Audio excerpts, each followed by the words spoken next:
은혜 받으시기 바랍니다. 예. 자, 오늘 교리문답 21문입니다. 자, 같이 제가 읽어드리겠습니다. 하나님의 선택하신 자들의 구속주는 누구인가?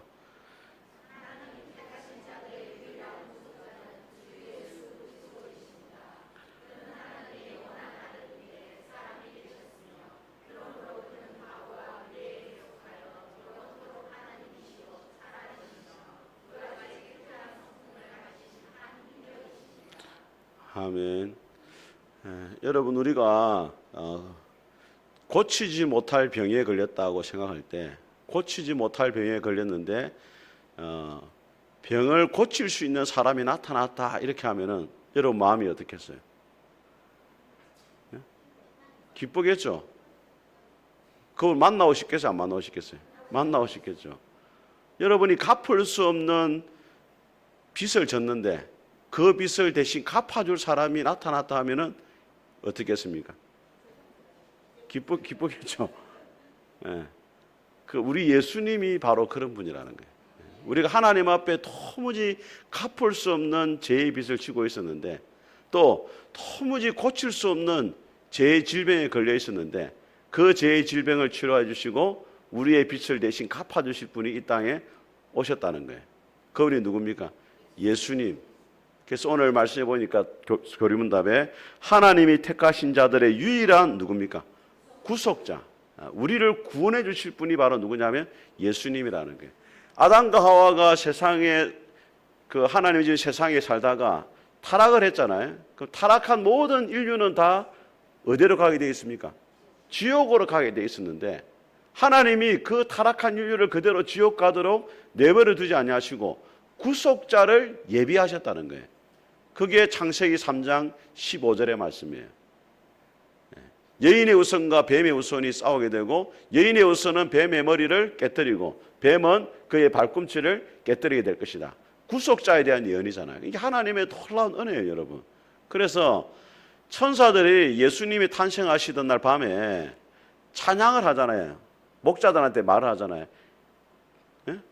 보라, 내가 온 세상에 미칠 큰 기쁨에 좋은 소식을 너에게 전하노니 오늘날 너를 위해서 구주가 나셨으니 곧 그리스도 예수라.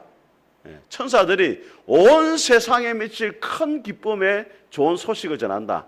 그 기쁨의 좋은 소식을 다르게 말하면 뭐냐면 복음이잖아요, 여러분.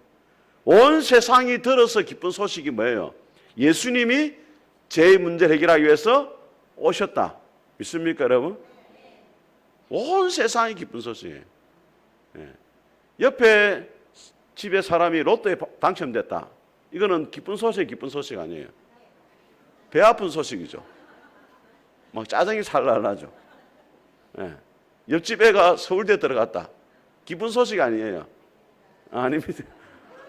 그 집에만 기쁜 소식이죠. 근데 예수님이 오셨다는 것은 온 세상에 뭐라고요? 기쁜 소식, 복음이 된단 말이에요. 믿습니까, 여러분? 그럼 그 복음을 어떻게 해야 되겠습니까? 자랑해야 되잖아요.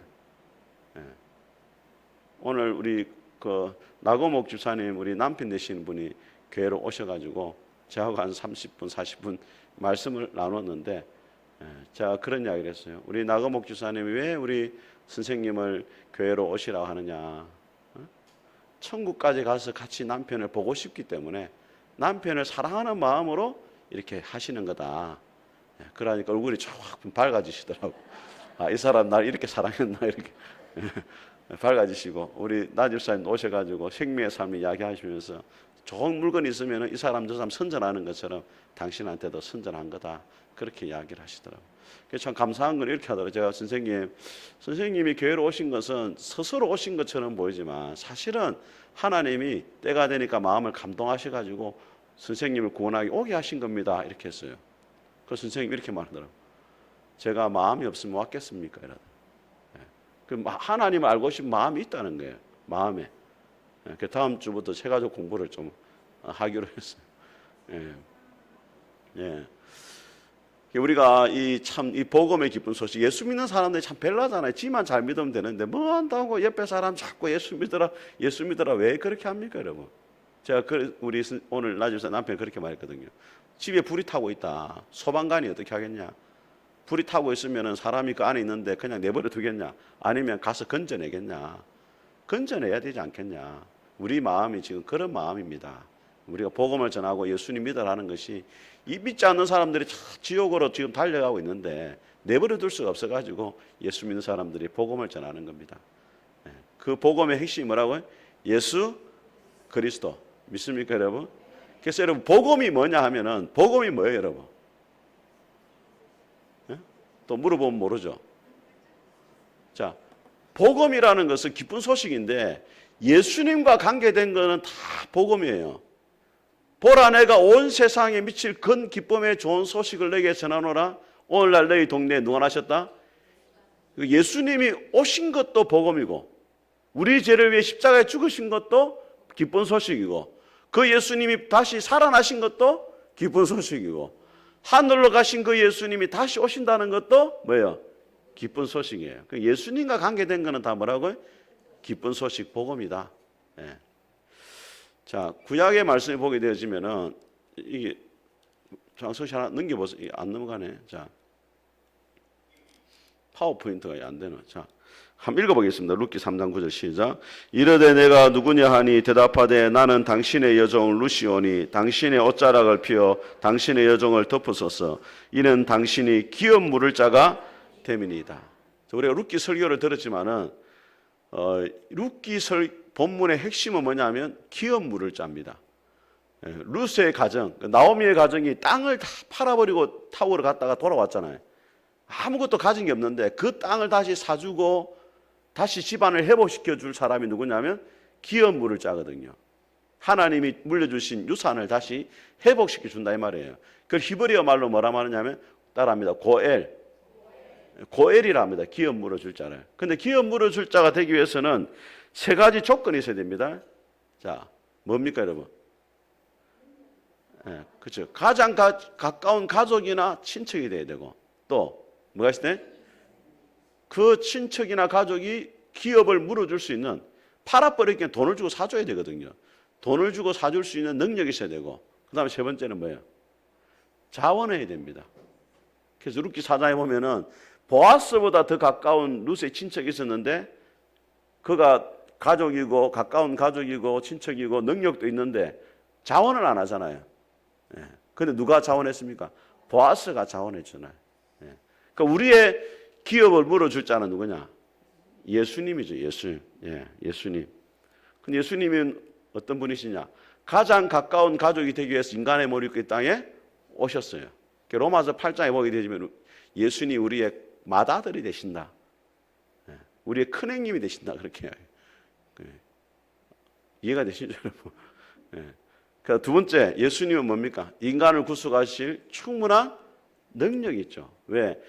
예수님이 인간의 몸을 입고 오셨지만은 본체는 뭐예요? 하나님의 아들이시고 하나님과 동등하신 삼위일체 하나님이잖아요. 만물을 창조하신 분이란 말이에요. 요한복음 1장 한번 보겠습니다. 요한복음 1장. 지난주에 우리 그 삭개오 이야기 들었는데 티 양육할 때 그러더라고. 목사님, 삭개오 이름을 예수님이 어떻게 하셨습니까? 그 설교 시간에 이야기했는데도 길가와 같은 마음이 되다 보니까 마귀가 다 뺏어가본 거예요. 내가 지금 놀랐어요. 내가 지금. 자, 1장 1절을 같이 읽겠습니다. 시작. 태초에 말씀이 계시니라. 이 말씀이 하나님과 함께 계셨으니 이 말씀은 곧 여기서 말씀이 누구예요? 태초의 말씀. 태초에 말씀이 계셨는데 이 말씀이 하나님과 함께 계셨으니까 하나님은 아니잖아요. 그럼 누구예요? 예수님이란 말이에요. 그 요한복음은 예수님을 이야기하는 거거든요. 그 예수님이 누구냐? 하나님과 같은 분이다. 이걸 하고 싶은 거예요. 곧 1절 하반절에 말씀이 곧 누구라고요? 하나님이다. 예수님이 곧 하나님이란 말이에요. 그가 태초에 하나님과 함께 계셨고, 자 3절이 중요합니다. 시작. 만물이 그로 말미암아 지은 바 되었으니 지은 것이 하나도 그가 없이는 된 것이. 우리는 천지 창조를 성부 하나님의 사역이라고 생각하는데 꼭 그렇지 않습니다. 성령님과 예수님이 함께 하신 사역이에요. 믿습니까, 여러분? 그 예수님이 삭개오 이름을 어떻게 하시느냐? 예수님이 삭개오를 창조하신 분이니까 아시죠? 예수님이 삭개오를 창조하신 분이고 이 땅에 보내신 분이니까 아시는 거죠. 천지를 창조하신 분이 예수님이니까 우리의 기업을 물어줄 수 있는 능력이 된단 말이에요. 자, 세 번째 뭡니까? 하늘 영광을 버리시고 자원하여 오셨다는 겁니다. 빌립보서 한번 보겠습니다. 2장. 다음번에도 자세히 보이죠. 그래서 한번 찾아보겠습니다. 2장. 자, 2장 6절을 한번 보겠습니다. 몇 페이지에 있습니까? 319, 306절과 6절을 먼저 7절까지 여러분 읽겠습니다. 시작.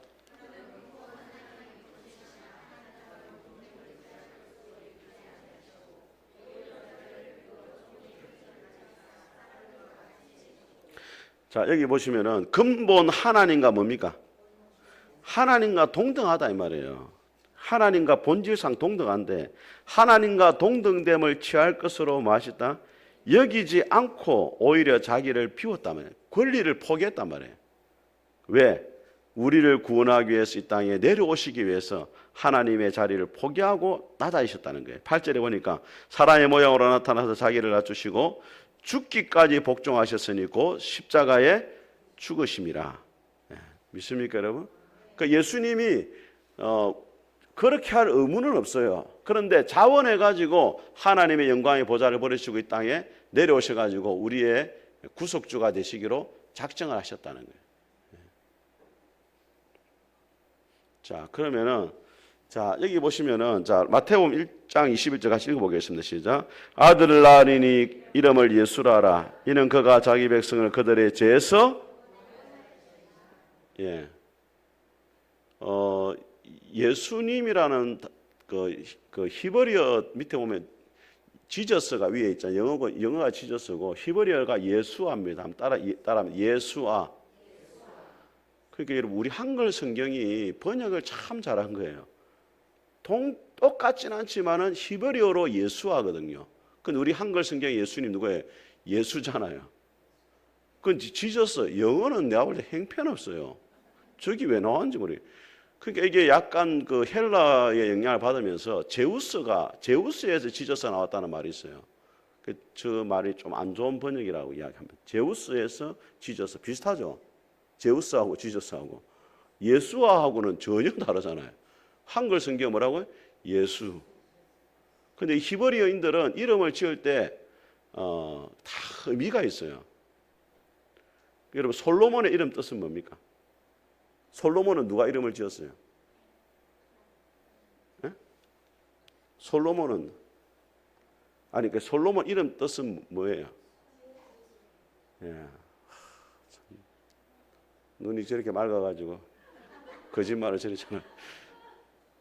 여러분 다윗이 바세바와 범죄한 다음에 하나님의 징계를 받잖아요. 그래가지고 그 바세바와 사이에 태어난 아들이 누구예요? 그 솔로몬 전에 아들이 하나 있었거든요. 그 아들이 죽잖아요. 그 다음에 태어난 아들이 누구냐면 솔로몬이잖아요. 그래가 다윗이 이름을 뭐라 지었냐면 평화라는 이름을 지었어요. 평화. 징계를 받았는데 하나님 나에게 뭘 주셨다? 이제는 평화를 주셨다. 하나님과의 관계가 회복되어졌다는 의미하거든요. 그럼 선지자가 와가지고 이 솔로몬을 이름을 또 다른 이름을 줘요. 여디디아라. 하나님의 사랑을 입은 자다. 그래서 다윗이 비록 범죄하고 잘못했지만 하나님의 여전히 누구를 사랑하시나? 다윗을 사랑하신다는 말이거든요. 그러니까 유대인들의 이름은 다 의미가 있어요. 그리고 예수님의 이름은 누가 지어줬습니까? 하나님이 지어준 거예요. 천사를 통해 가지고. 그럼 예수님이 누구 아들이라는 거예요? 하나님의 아들. 왜? 아버지가 이름을 지어주거든요. 여러분 누가 이름을 지었습니까? 철학관에 지었습니까? 철학관에 지으면 좀 별로라. 아버지가 지어줘야 돼 원래. 예수님의 이름을 하나님이 지어줬잖아요. 요셉이 안 지어줬거든요. 그럼 누구냐면 예수님이 누구 아들이란 말이에요? 하나님의 아들이란 말이에요. 예수님 이름 뜻이 뭡니까? 저 빨간색 표시되어 있잖아요. 실력이 없어 눈치 말씀하잖아요. 뭐라 되어 있습니까? 죄에서 구원자라는 말입니다. 원래 자 밑에 보시면은 자 히브리어로 여호수아의 축약행이 뭐냐면 예수아예요. 예수아의 그 좀 축약하지 않은 행이 뭐라고? 여호수아입니다. 그 여호수아도 신약으로 말하면 예수님이 되는 거예요. 헬라어로 하면 뭡니까? 이에수스입니다. 이에수스. 헬라어로 하면 이에수스고 영어로 하면은 지저스가 되죠. 그래서 구약의 여호수아는 구원자라는 이름을 갖고 있는 거예요. 뜻이. 그 신약으로 말하면 누구라고? 예수님. 여호수아와 예수님은 같은 이름이다. 그렇게 이해를 하시면 됩니다. 자, 그럼 예수님의 또 다른 이름이 있죠. 이름이라기보다 예수님 직책을 뭐라고 이야기하냐면 그리스도라 이야기합니다. 따라합니다. 그리스도. 그리스도의 뜻은 뭐예요? 기름 부음을 받은 자죠. 자, 우리 마태복음 3장 16절 같이 읽겠습니다. 시작. 예수께서 세례를 받으시고 그 물에서 올라오실새 하늘이 열리고 하나님의 성령이 비둘기같이 내려 자기 위에 임하심을 보시더니. 자, 여기 보시면은 예수님이 세례를 받으실 때 뭐가 임했어요? 성령이 뭐같이? 어떤 사람 비둘기가 임했다는데 비둘기가 임한 게 아닙니다. 성령이 뭐같이? 비둘기같이. 왜 예수님이 세례를 받으실 때 사역을 시작하시기 전에 성령이 임했습니까? 여러분, 구약 성경에 왕이나 선지자나 제사장이 기름 부음을 받았잖아요. 공적인 사역을 시작할 때는 반드시 기름 부음을 해가지고 공적 일을 하게 했단 말이에요. 그럼 예수님도 세례를 받으실 때 나이가 몇 살이에요? 30살이죠. 누가복음 한번 보겠습니다. 누가복음 3장 한번 보겠습니다.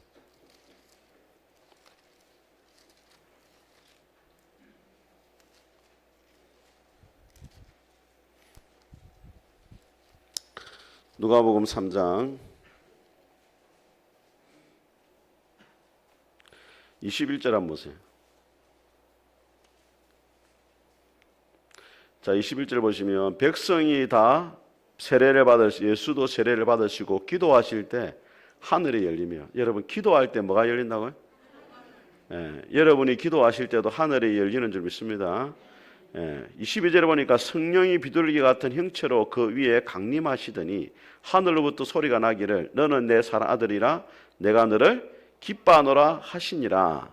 23절에 보니까 예수께서 가르치심을 시작할 때 몇 세라? 세례를 받으실 때가 나이가 몇 살입니까? 30세예요. 근데 누가복음을 보면 재미있는 게 마태복음과 다르게 사람들이 아는 대로 누구 아들입니까? 요셉의, 사람은 예수님을 누구로 알고 있다고요? 요셉의 아들로 알고 있는데 요셉의 위, 요셉의 아버지는 누굽니까? 헬리오. 그래 쭉 올라가면은 마지막에 결론이 뭐냐면 마지막 38절 보세요. 그 위는 에노스요, 그 위는 셋이요, 그 위는 아담이요, 그 위는. 그럼 예수님이 누구 아들이에요? 사람들이 알기로는 요셉의 아들이지만 실제로는 누구 아들이다? 하나님의 아들이란 말이에요. 그래 하나님이 그 30세까지는 요셉의 아들로 살았고 30세 이후부터 33세까지는 누구 아들로 삽니까? 하나님의 아들로 살아야 되니까 그 전에 뭘 부었다? 기름을 부어가지고 하나님의 아들로 사역을 하게 하신 거예요. 그래서 예수님이 그리스도, 기름 부음을 받은 자 이런 뜻을 가지고 있어요. 여러분 착각하지 말아야 되는 것은 어떤 분은 그리스도를 이름이라고 생각하는 분 이름이 아닙니다, 여러분. 그리스도는 직책입니다. 자, 김영선 목사라 할 때 제 이름은 뭐예요? 김영선이죠. 너무 세게 부르지 마세요. 기분 안 좋아요.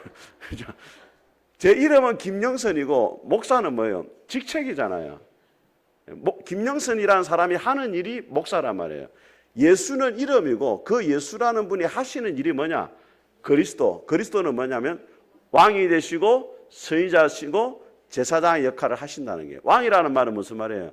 우리의 진정한 통치자가 되시고 보호자가 되신다. 제사장이라는 말은 우리의 죄의 문제를 해결해 주시는 분이다.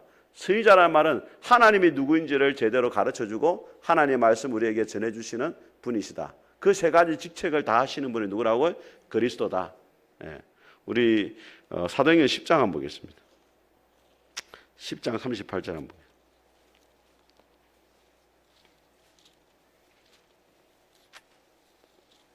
10장 38절. 예. 같이 읽겠습니다. 시작. 하나님이 나사렛 예수에게 성령과 능력으로 기름 붓듯 하셨으며 그가 두루 다니시며 선한 일을 행하시고 마귀에게 눌린 모든 사람을 고치셨으니 이는 하나님이 함께 하셨습니다. 나사렛 예수에게 하나님 뭘 부었다고요? 성령과 능력으로 기름을 부었다는. 예. 그래서 우리가 기도할 때 이런 말 하죠.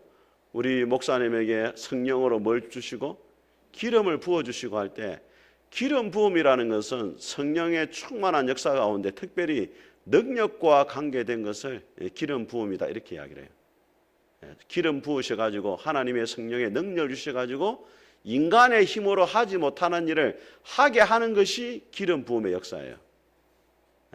아시겠죠?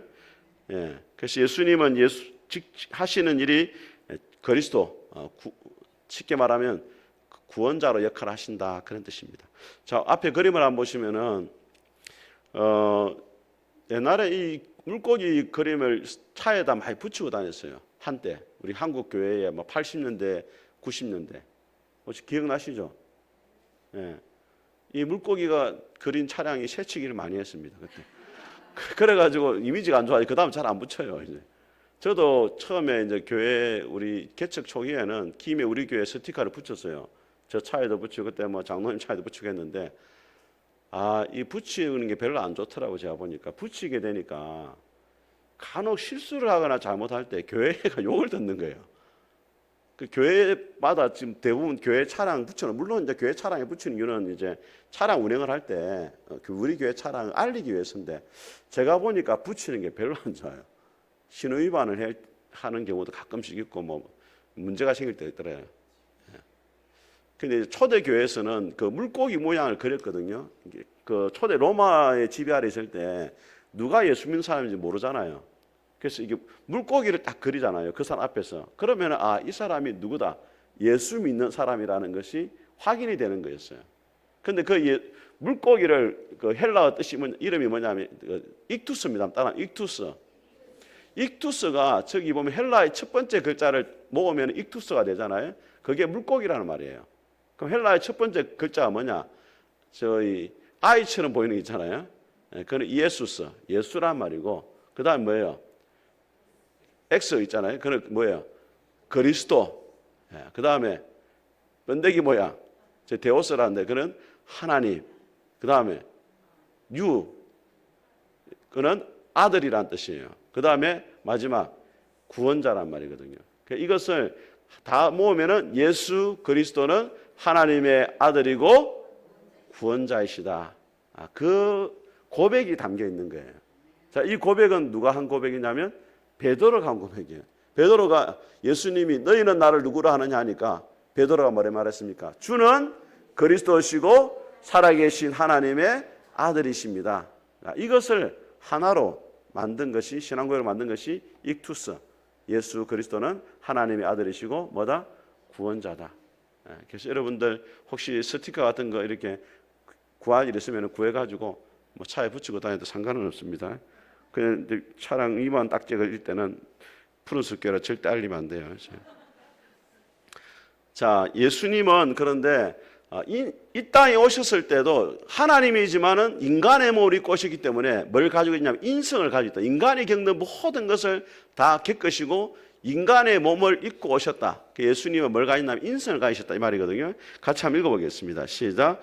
헤롯 왕 때 예수께서 유대 베들레헴에서 나시며 동방으로부터 박사들이 예루살렘에 이르러 말하되 나사렛이라는 동네에 와서 사니 이는 선지자로 하신 말씀에 나사렛 사람이라 칭하리라 하심을 이루려 함이라. 자, 예수님이 태어난 나라가 어느 나라입니까? 예, 아니 저기 말씀에서 보세요. 예수님이 태어난 나라가 돼. 유대죠, 유대. 예, 이스라엘의 이름은 여러 가지가 있습니다. 유대라고 하기도 하고 또 이스라엘이라고 하기도 해요. 민족적으로 하면 유대 민족이잖아요. 유다의 후손이잖아요. 근데 국가적 정치적으로 하면 누구냐? 이스라엘이라 해요. 또 히브리인이라 합니다. 언어적으로 말하면 뭐예요? 또 히브리인이다 이렇게 이야기를 해요. 같은 의미입니다. 그리고 태어나신 곳이 어디입니까? 베들레헴. 자, 그 다음에 자라신 곳은 어디예요? 나사렛. 그래서 예수님을 나사렛 예수를 하잖아요. 이 성경에 이걸 다 구체적으로 태어난 나라를 기록하고 태어난 장소를 기억하고 자란 곳을 기억하는 이유가 뭐냐면 예수님은 참 인간으로 이 땅에 오셨다. 그거를 말하고 있는 거예요. 예수님이 이 땅에 오셔가지고 인간으로 겪는 모든 걸 다 겪으셨어요. 그래서 히브리서 4장 한번 보겠습니다. 히브리서 4장. 히브리서 4장.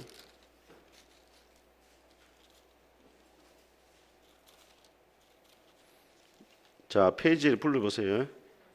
355. 자, 같이 읽겠습니다. 15절에 같이 읽겠습니다. 시작.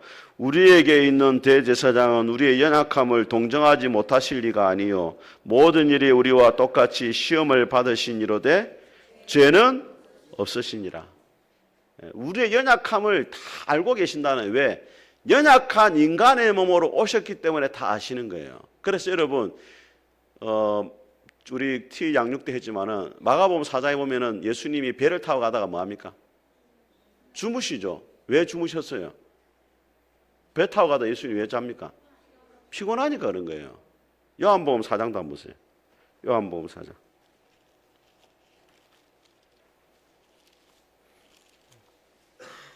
그 예수님이 피곤하니까 여러분 지금 밥 먹고 피곤하죠? 알겠어요? 모르겠어요? 예수님 다 아신단 말이에요. 그 우리에게 위로가 되는 거죠. 4장 찾았습니까? 자, 6절 한번 보세요. 6절 같이 읽어봅니다. 시작. 거기 또 야곱의 우물이 있더라. 예수께서 길을 가시다가 피곤하여 우물 곁에 그대로 앉으시니 때가 6시쯤. 예수님 우물에 왜 앉았어요? 피곤하다 말이에요. 그 육체를 가지셨다 이 말이에요. 10장을 한번 보겠습니다. 10장.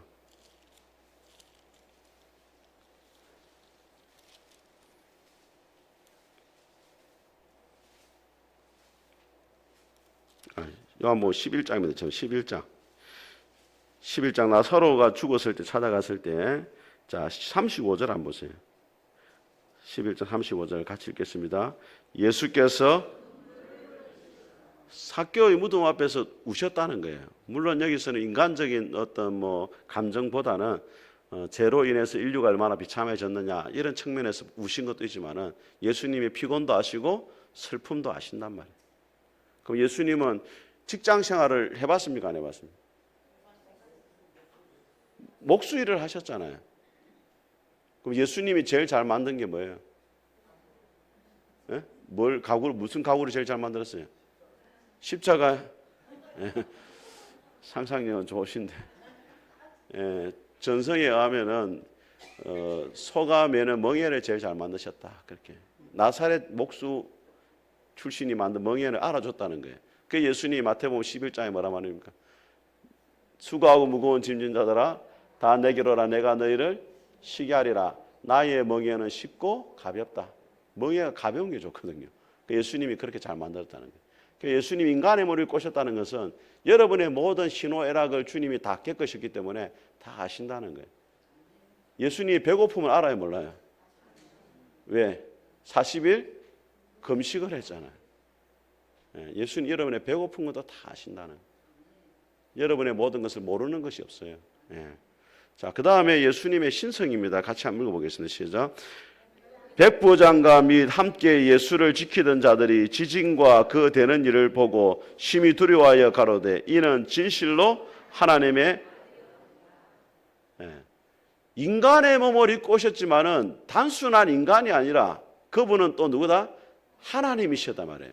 하나님의 아들이라는 말은 그 유대인의 개념에 의하면 아들은 동등한 거예요, 아버지하고. 그러니까 아들은 하나님의 아들이라는 말은 누구와 같단 말이에요? 하나님과 같다 이 말이에요. 여러분 망아지는 뭐예요? 말 새끼잖아요. 그 망아지는 말입니까? 개입니까? 아이고 어려운 건데 잘 맞추네. 강아지는 뭐예요? 송아지는요? 그것처럼 마찬가지로 하나님의 아들이란 말은 예수님 누구란 말이에요? 하나님의. 그래서 예수님 요한복음 14장에 뭐라 말했냐면 따라합니다. 나를 본 자는 아버지를 보았다. 아버지와 같단 말이에요. 하나님. 그 예수님은 인간의 몸을 입고 오셨지만은 또 참 하나님이시다. 그래서 참 인간과 참 하나님이 분이 누구냐? 예수님이란 말이에요. 그럼 예수님이 왜 참 인간으로 오셨냐면은 참 인간으로 오셔야만이 인간의 죄의 문제를 대신 해결해 주시는 거예요. 우리의 구속자, 고엘이 될 수 있기 때문에 참 인간으로 오신 거예요. 그 왜 참 하나님이시느냐? 참 인간으로 오셨지만은 뭐가 없어야 됩니까? 죄가 없어야 되기 때문에 요셉과 마리아의 관계 속에 태어난 것이 아니고 원죄를 가지고 태어난 것이 아니고 성령으로 잉태되셔가지고 인간의 죄의 문제를 해결해 주기 위해서 참 하나님으로 오셨다. 그래서 예수님이 인성과 신성을 동시에 가지고 오신 거예요. 자, 그리고 예수님을 우리가 뭐라고 부릅니까? 독생자라 말하자. 요한복음 3장 10절 같이 읽겠습니다. 시작. 하나님이 세상을 이처럼 사랑하사 독생자를 주셨으니 이는 그를 믿는 자마다 멸망하지 않고 독생자란 말은 하나밖에 없는 아들이잖아요. 그 하나밖에 없는 아들이라는 의미에는 하나님이 우리에게 가장 귀한 분을 주셨다. 희생과 헌신을 말하는 것도 있지만은 또 다른 의미가 있어요. 그게 뭐겠습니까? 네? 요한복음 14장 예수님이 말씀합니다. 내가 곧 길이요 진리요 생명이니 나로 말미암지 않고는 아버지께로 올 자가 없다. 그럼 예수님이 하나님께로 갈 수 있는 유일한 구원의 길이 된다. 하나밖에 없는 길이다. 그런 의미에서도 뭐예요? 독생자라는 의미가 있단 말이에요. 오늘날 교회 안에 들어와 있는 그 이단 가운데 가장 큰 이단이 뭐냐면 종교다원주의입니다. 종교다원주의는 뭐냐면 예수님만 믿어서 구원받는 게 아니고 힌두교를 믿든지 이슬람을 믿든지 유교를 믿든지 불교를 믿든지 다 결국에는 구원이라는 정상에서 만난다는 거예요. 여러분 천문대에 가는 길이 김해 몇 개 있습니까? 장애인 복지관으로 올라가는 길 있죠. 가야대학교로 올라가는 길 있죠. 인제대학교에서 가는 길 있죠. 또 저 분성운동장 쪽에 가는 길 있죠. 한 4-5개 된단 말이에요. 그 결국에는 코스는 다르지만 어디서 만나요? 천문대에서 만나는 것처럼 예수 코스가 있고 마음의 코스가 있고 공자 코스가 있지만은 결국에는 어디서 만난다? 구원이라는 정상에서 만난다. 이게 뭐냐면 종교다원주의예요. 근데 종교다원주의를 누가 제일 많이 이야기하냐? 천주교 제일 많이 이야기합니다. 신부들이 정량모 신부 이런 사람들이 그런 말을 해요. 불교 코스가 있고 다 코스가 있지만은 그 중에 나는 예수 코스가 좋다. 그렇게 말을 해요. 뭐 돌 김용옥 뭐 이런 사람들. 그다음에 김수환 추기경 옛날에 우리 그 뭐 유명했던 분이잖아요. 그분도 그런 이야기를 했어요. 착하게만 살면 구원받는다는 거예요. 그러면 예수님이 십자가에 죽을 이유가 없죠. 착하게 살아라야지. 뭘로 예수님이 죽습니까? 그게 갈라디아서 말하는 다른 복음이에요.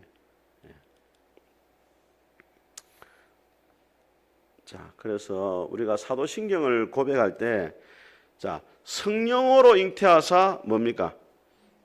동정녀 마리아에게 나셨다. 이 고백을 하잖아요. 왜 성령으로 잉태하사 동정녀 마리아에게 나셨다. 이 고백을 하느냐? 성령으로 잉태했다는 것은 뭘 의미합니까?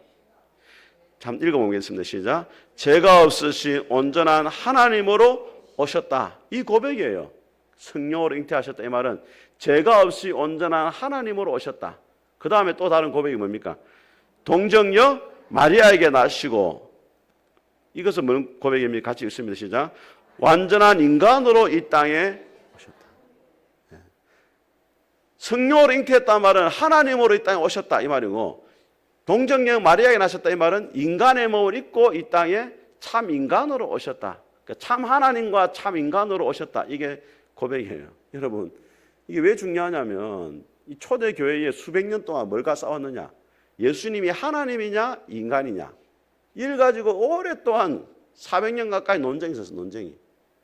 그래가지고 결론이 뭐냐? 칼케도니에서 예수님은 참 인간이시고 참 하나님이시다. 이게 결론이에요.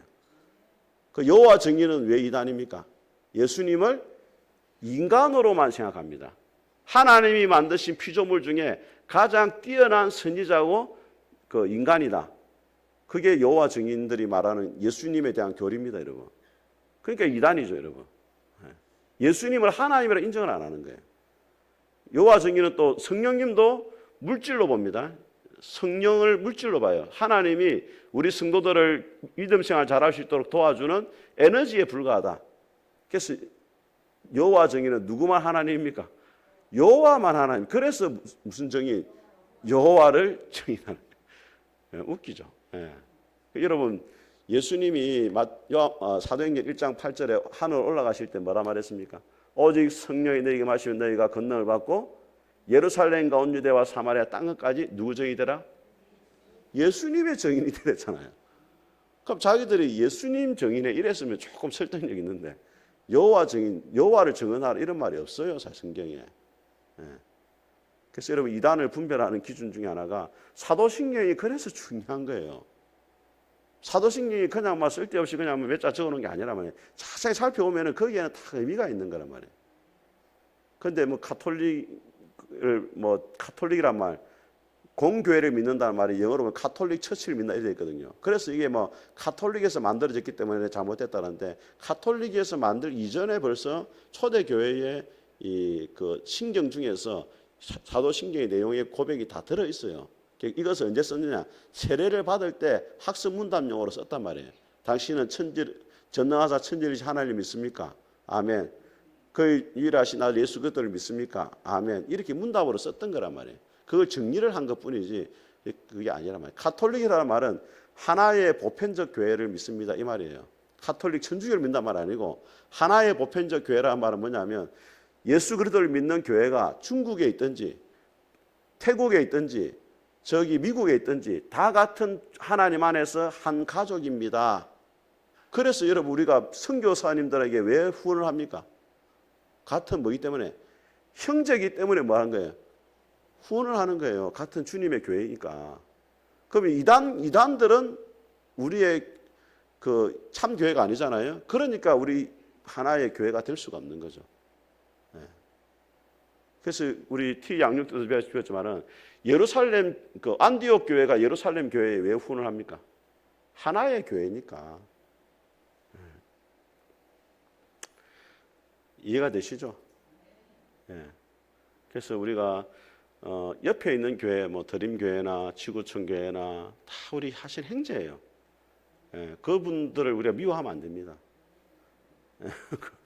아시겠죠? 예, 우리가 코로나 때 그 한국 교회가 어려운 교회들을 많이 돕는 일을 큰 교회들이 많이 했거든요. 우리 교회도 사실 옳은 교회에서 그때 도움을 주고 했잖아요.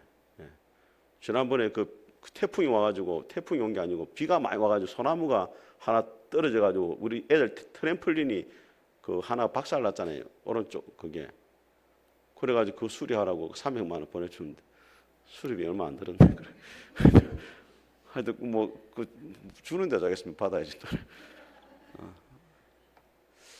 자, 우리 예수님의 그 인성과 신성의 연합에 대해서 같이 한번 보겠습니다. 자, 같이 읽겠습니다. 그리스도 안에 있는 신인 양성의 연합은 분리될 것인가? 같이 읽겠습니다. 시작.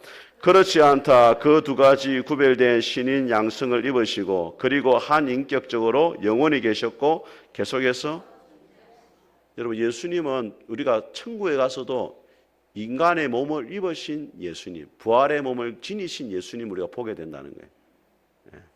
자, 다음 읽겠습니다. 예수께서는 죽으시고 부활하신 후에 인성을 포기하지 않으셨다. 왜냐하면 예수님께서는 부활하신 후에도 그 손에 못자국을 가지고 계셨고 뼈와 살을 가지셨으며 음식을 섭취한 사람으로 제 아들에게 나타나셨기. 그럼 이 땅에 오셔가지고 십자가에 죽으셨으면 이제 인간의 육신을 포기해도 되지 않느냐 생각하는데 예수님은 그렇게 하지 않았다는 거예요. 여전히 부활하신 다음에도 부활의 몸 가지고 계셨다는 거예요. 같이 읽습니다. 나중에 예수님께서 제 아들과 말씀을 나누신 후에도 부활하신 육체 그대로 성천하셨고 두 천사도 가신 그대로 재림하실 것이라고 약속하셨다. 그래서 예수님은 참 인간이지만 누구라고? 참 하나님이다. 여러분 이단들이 가끔씩 공격한단 말이에요. 그 공격 중에 뭐냐면 영지주의라는 그 당시 이단이 있었어요. 그 영지주의는 뭐냐면 육은 악하고 영은 선하다는 거예요. 그래서 예수님이 육체로 오시지 않았다. 마리아의 몸에서 태어나지 않았고 언제 오셨느냐? 예수님이 세례를 받으실 때 하늘에서 뭐가 임했습니까? 성령이 임하셨잖아요. 그때 예수라는 사람에게 메시아의 영이 들어와 가지고 예수가 하나님의 아들이 됐다고 말하는 게 누구냐면 영지주의예요. 설득이 있습니까 없습니까? 그리고 그럼 언제 또 영이 떠나가시나? 십자가에 죽으실 때 영이 떠나가셨다는 거예요. 이게 영지주의라는 이단이거든요. 근데 그거를 누가 지금 활용하고 있느냐? 이만희, 안상홍, 이게 다 그런 교리를 갖고 와서 써요, 자기들이. 왜? 내가 원래 하나의 아들 태어난 게 아니고 안상홍이었는데 내 안에 누가 들어왔단 말이에요. 메시아 영이 들어와가지고 내가 누가 됐다? 보혜사 성령이 됐다. 이렇게 주장하는 거예요. 그 설득력 있습니까 없습니까? 그러면은 가능성이 있다는 거죠. 예. 그래서 우리가 이런 이단의 교리를 배격하기 위해서 바르게 알아야 될 것이 뭐냐면 예수님은 진짜 인간의 몸을 입고 오셨고 그렇지만 참 하나님이신 신성도 가지고 계셨다. 이걸 우리가 잘 믿어야 돼요. 이게 오랫동안 400년 가까이 논쟁의 대상이었다. 예. 그래서 교리가 왜 중요하냐면 여러분 우리가 성경만 읽어가지고 예수님이 참 인간이고 참 하나님이시다. 이걸 어떻게 알겠어요? 그러면 우리가 성경 읽으면 읽을수록 잘못되면 이단적인 것으로 가버리는 거예요. 예. 자, 오늘 여기까지 하겠습니다. 우리 570장 같이 한번 보겠습니다.